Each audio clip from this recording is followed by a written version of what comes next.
বান্ধবী, আমার মনের মধ্যে না কতদিন ধরে কতগুলো প্রশ্ন পাক খাচ্ছে। কি প্রশ্ন বল, আমি 1 মিনিটে সলভ করে দেবো। ওসব কোনো ব্যাপার আমার কাছে? আচ্ছা, বাচ্চা যদি 9 মাস পেটে থাকে তাহলে জন্মের 3 মাস পরে কেন জন্মদিন হয় না? আচ্ছা, প্রশ্নের যদি উত্তর হয় তাহলে দক্ষিণ কেন হয় না?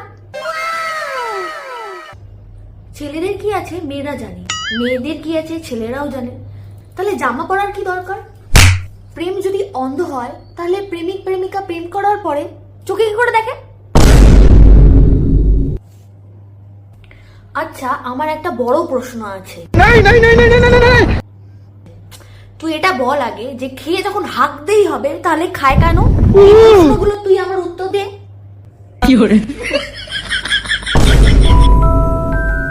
ভাই, কি হলো তোর?